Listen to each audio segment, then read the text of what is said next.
1-1? Okay, cool. So just to connect also on this angle, we work with the Zcash Foundation on this effort around standardization. It's called ZKProof, and the website is zkproof.org.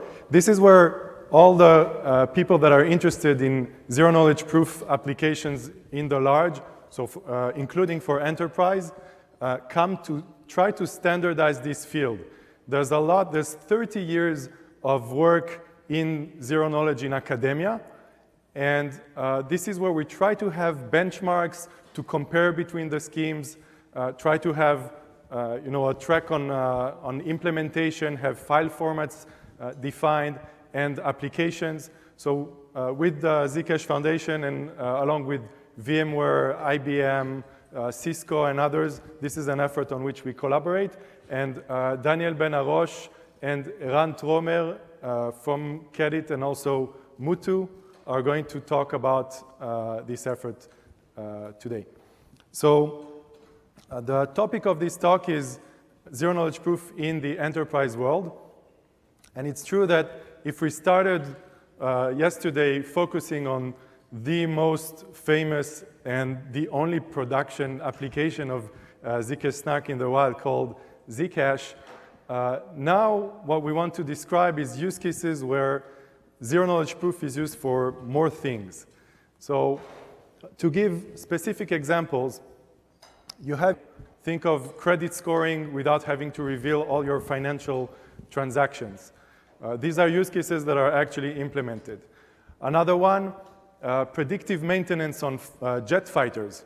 Think of constructors that are selling equipment that is going to fly on a jet fighter. They don't have access to the operational data, and so they don't know when to ground the aircraft. What they do is they ground the aircrafts based just on time elapsed. And that grounds the aircrafts too soon, very, very often. So there's use cases around making sure that you have a good image of the maintenance status of an aircraft when the data is defense. Another use case, bottom right, do any of you owns these things? Just raise your hands. Yeah, CryptoKitties. So this is the logo for non-fungible assets. So you have use cases where you're moving assets around, and when you're moving them, each asset is a little bit unique. So use cases around supply chain, where you're building assemblies for sub-assemblies, and you need to prove to your client that you're going to provide the goods on time, but it's not legitimate for the client to be sitting on your system and reading all your operational data. Use cases on supply chain, there's regulation on asset transfers. We'll talk about those. And final interesting topic about taxes. So yesterday, in the spirit of honesty, the whole day you were talking about the value of those Zcash coins and how much each founder has. And so to connect to that, we have a topic about taxes today. It's in Mirror. So how can you prove taxes, your tax bracket without having to reveal all of your financial history to the person you're proving to? The common thing about all those use cases is that they rely on data that is not blockchain native. So if in Zcash you're generating a token and then it moves around and everything that you use in a proof is within this world of inside the blockchain, here in these use cases, when you're proving some maintenance on an aircraft or your credit score, much of the data is on legacy systems and you need to bring that data into your proof. So there's a whole aspect of making sure that the data that you're using for your calculation is fresh, comes from the right sources, and since you're not the person receiving the result cannot see the data, they need to qualify the data in zero knowledge. So a whole aspect around that. This difference where this private data sits in enterprise systems dictates a little bit the way that we, the architecture of how to solve these use cases. So again, in a way of comparison, if we look really from a very high level at the Zcash application of zero-knowledge proof, you have underlying the entire application. You have the crypto, ZK snark. You have somewhat orthogonally the blockchain part with its mining and peer-to-peer network. And then you have a tied together unit that implements the settlement protocol, implements the particular settlement circuit that is running this protocol. It references auxiliary data nullifiers that sit on that on the blockchain, and there's a specific trusted setup that was done for that circuit. This is all very compact and tied together and in the name of efficiency. So compare that with the need for a broader number of use cases where, first of all, the blockchain is no longer necessarily part of the system. You have, sometimes there is no blockchain. For example, in this aviation use case, you would send and receive those proofs and hashes without a blockchain. But even when there is a blockchain, it's not necessarily a public blockchain. It could be private versions, permission versions, and you can come to me later for why permission versions have a raison d'être if you're not convinced that, that they should be called blockchain at all.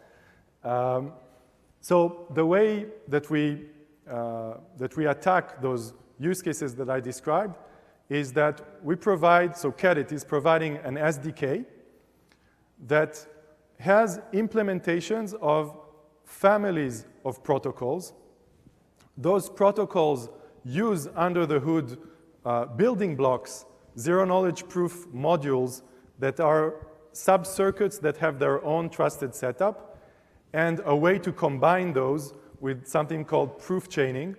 So modularizing the proof part so you can have features of protocols and combine them together.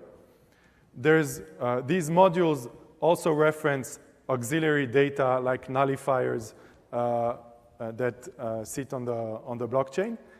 But since this is an SDK, the protocol has a special place for customizing the business logic. So in the case of, let's say, credit scoring, you have an entire identity protocol, and there's a place to add the formula running on the data. This formula can be modified by the client, the person that wants to deploy the application. So let's say they have a certain regression formula on the data. The SDK makes sure that the data is fresh, is not revoked, comes from a valid bank in the system, is deserialized correctly, and this is served to the business logic part, which runs the calculation, again, in zero knowledge, and gives the result proven. So I'm going to give an example of one of these, of this SDK applied in a project that we did. But first, I want to go over a little bit on the particularities of this SDK.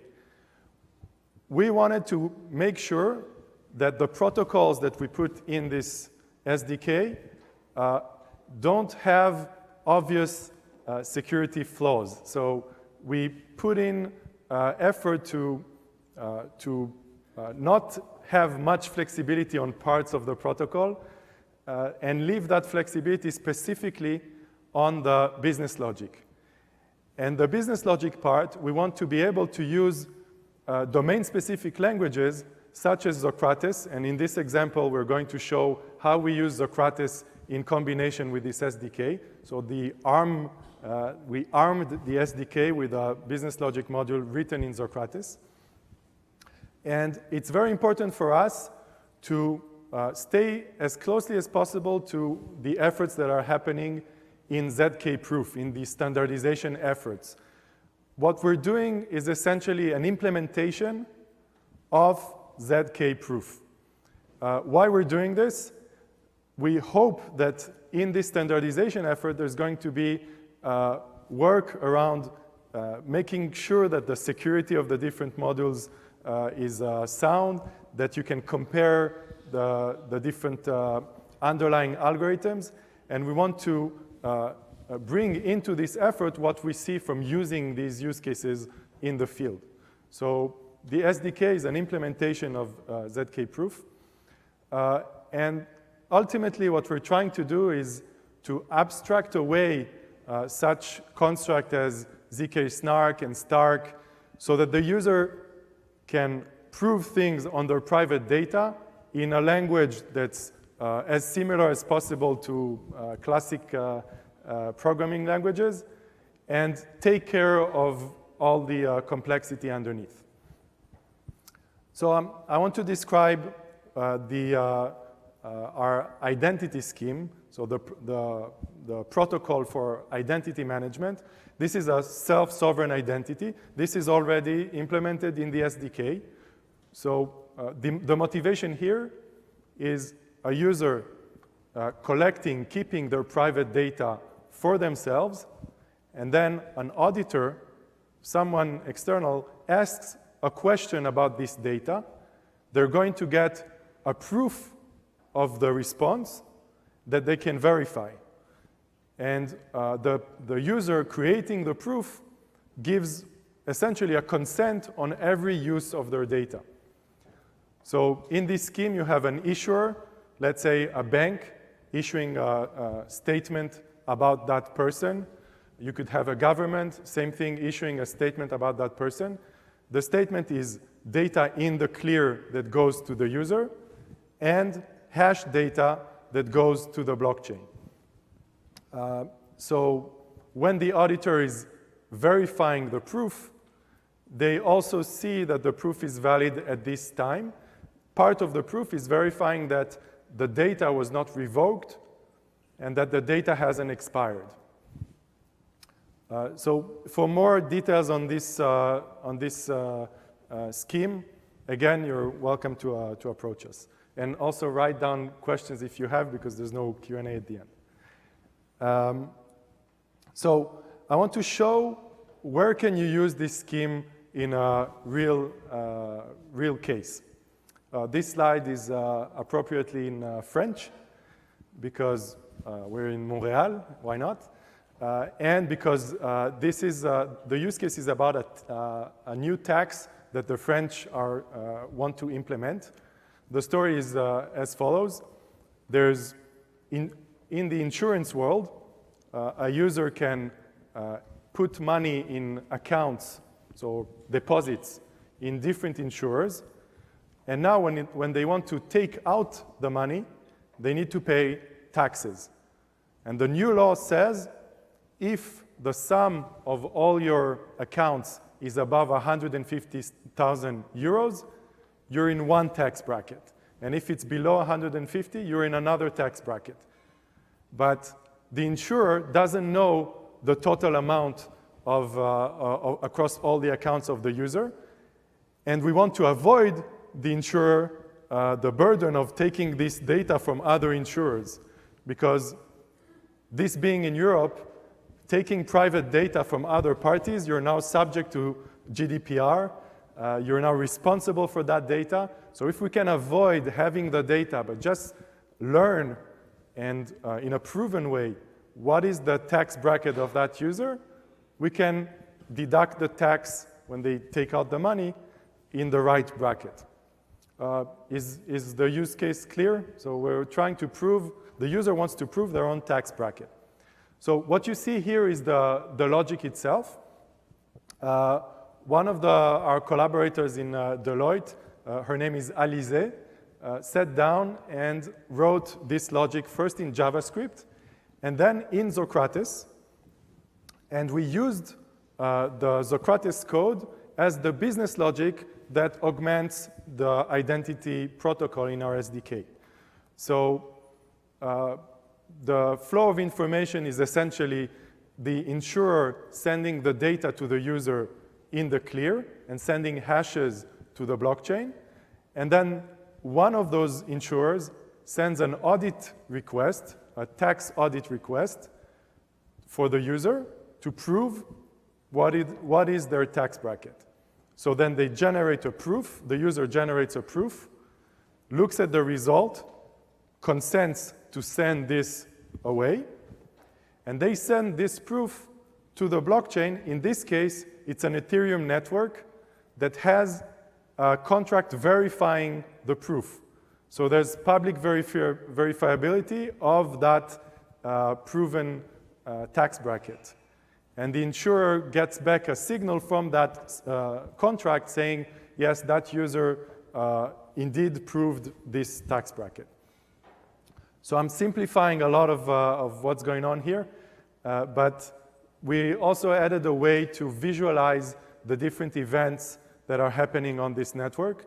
So a user data report, this is the private data circulating to the user.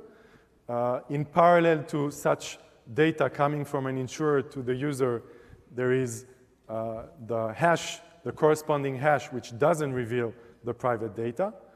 And then you have the complex audit question being proven by the user.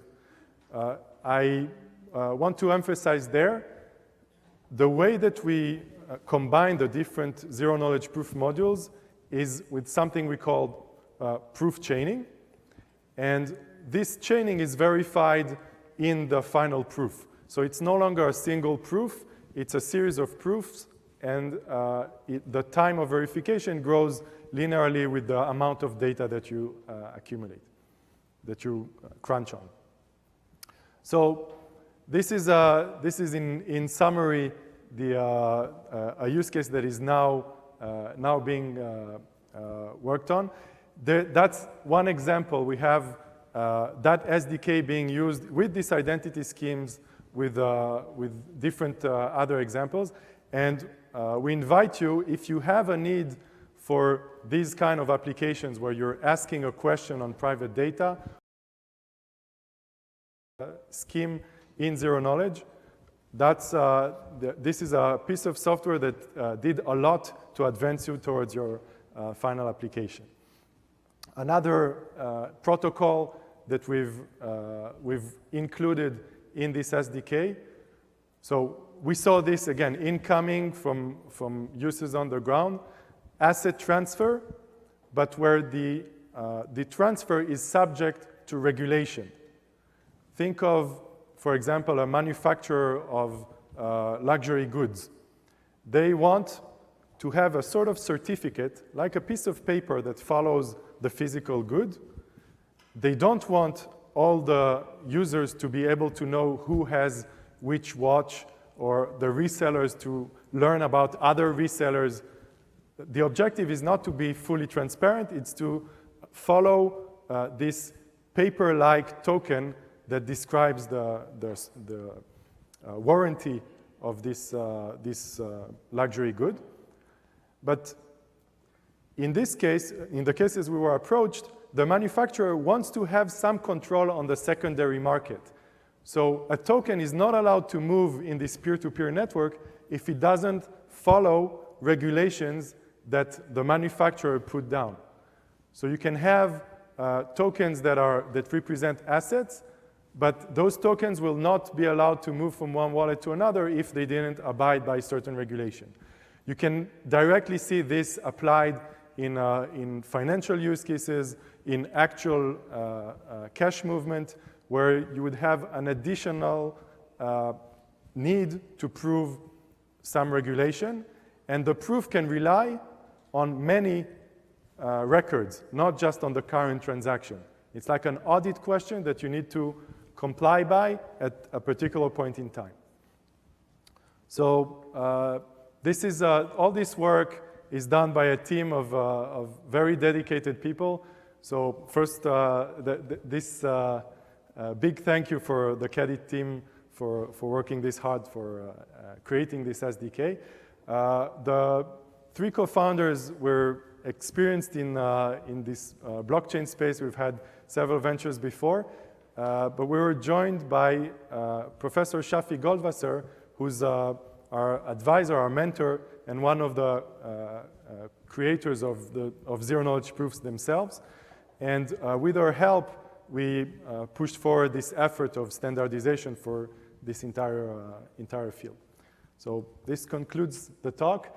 If you want to learn more about the use case we did with Deloitte on taxes, there's a blog post that describes it.